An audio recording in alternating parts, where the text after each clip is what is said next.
You know how, if you've listened to quite a few of my videos, how sometimes I review a particular episode of a series that I've pretty much determined I don't like. And there'll be an episode where I say, this one was almost good.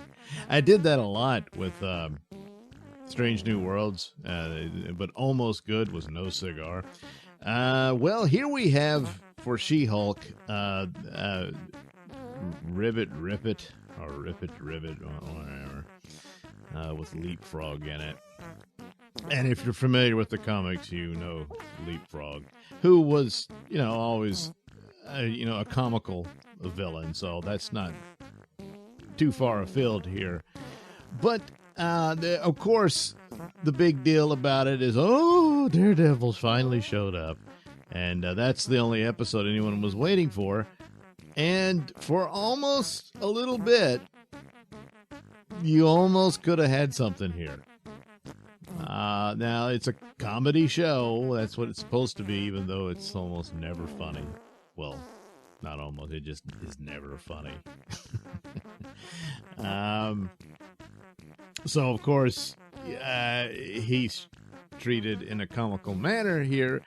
But for the most part, it wasn't that bad. They almost kind of sort of do the joke about his costume being yellow as if because he's blind he doesn't know. But now he knew. So, yeah, I guess that's just a visual way to differentiate himself from the Netflix series.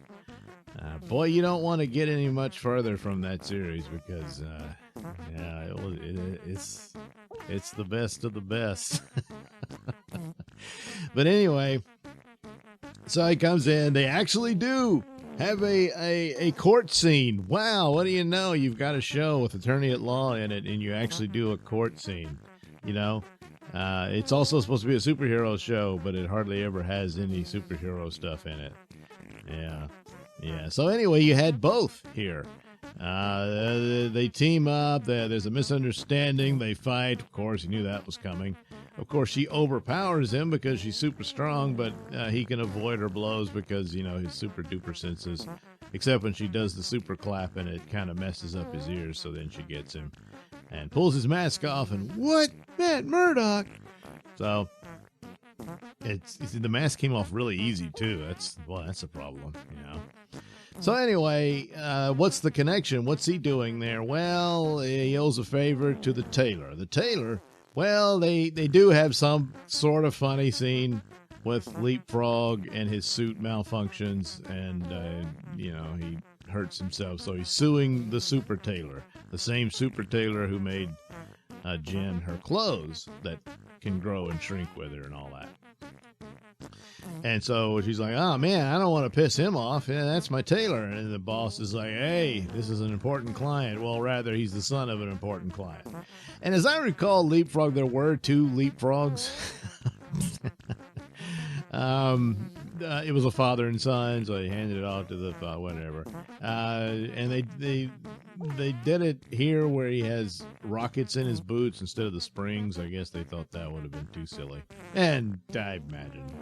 But anyway, so he gets injured and he's suing. And so Jen tries to work out a deal, but the tailor guy is really bitchy and so they have to go to court. And guess who his lawyer is? Surprise, it's Matt Murdock. But after a while, you're like, what's Matt Murdock doing there? He's a Hell's Kitchen lawyer and all this stuff. Well, he owes the tailor a favor because guess who made his suit? And we know this because we saw his mask in the tailor's little secret shop on the episode when She-Hulk met him. So, okay, there you go. That's why Matt Murdock's there to help him out. And he wins the case because the client's an idiot. And Jen knew it, but, she was ordered to do it. And turns out he used jet fuel in his rocket boots. And, of course, the tailor said, no, that goes against my instructions of I don't know what you're supposed to do. Anyway, so it was all his fault that he screwed up. So the case was thrown out. So then the Leapfrog decides to kidnap the tailor. Because he's an idiot. He's got henchmen and all this stuff because He's really a villain. He's not a superhero, even though he was trying to be one at the opening. I don't know where he's going with this. And they have silly shenanigans here and there that don't really work out great. But anyway, the thing is Jen's got the hots for Matt, and Matt's checking her out. Well, he's checking her heartbeat out, and he can't see her or anything. So they end up teaming up to go save the tailor. And Matt's like, I got this, you're She-Hulk and all that. And she's a bit put off by that. But at the same time, I mean, if she storms in there and the guys just kill the tailor, then what are you going to do? So Daredevil kind of had a point. But she storms in anyway. Fortunately, they don't kill the tailor, so it's all well and good. And she's back in good with the tailor because she saved him.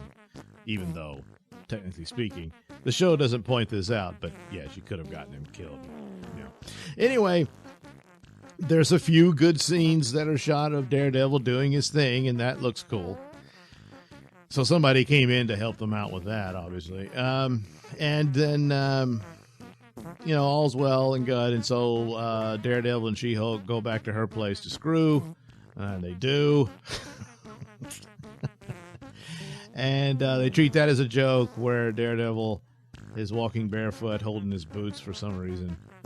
Because he didn't have an extra thing of clothes or anything, so he just has to walk his way back to his hotel or whatever. And meanwhile, Jen's all smiley face and everything.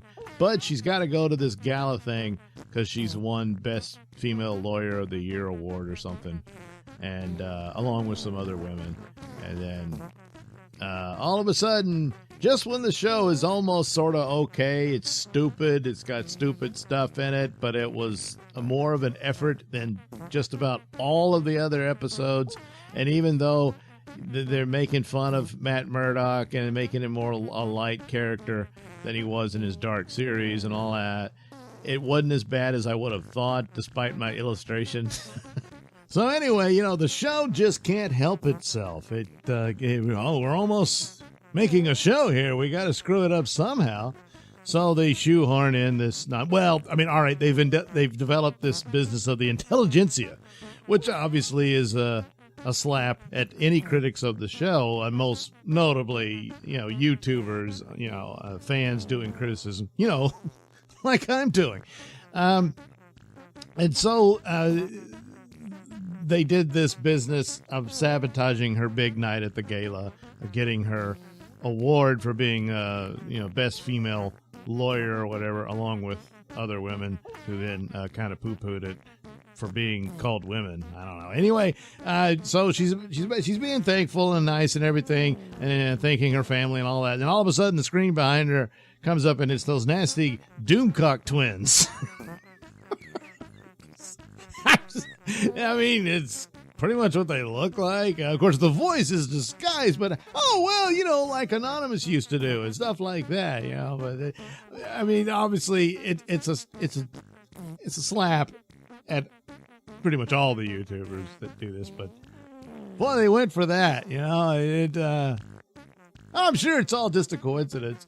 So anyway, there's that, but they apparently, and I guess this has to do with the Josh character. Apparently, he videotaped them having sex, so that was on the big screen to humiliate and embarrass her, and this sort of thing. So she freaks out and destroys the screen and scares everybody. The police show up, and everyone thinks she's about to turn really Hulk out like her cousin used to. All that stuff, which did more damage to her than the stupid video, whatever. Because it's obviously done surreptitiously. She wasn't in on it and stuff, and someone releases it to embarrass her. Most people would be on her side on that, but then she got mad and lost her cool, and they might even explain that as if she does a lot of damage and whatnot. So. Don't see that as all that well thought out of a plot point to like, the attitudes will turn against her by next episode. But, it's this dumb show, so they do dumb things like that. But I mean, Doomcock really hasn't been that hard on the show, you know. I mean, he's much harder on other shows, you know, because this show is just really stupid. It's, you know, but this kind of thing, it's petty, you know. But man, what are you gonna do? It's a stupid show. Oh, and she had to drop her stupid Gail Simone line about being fridged. Yeah, because Gail Simone was so brilliant with that. Because, I mean, male characters never get killed off in comics.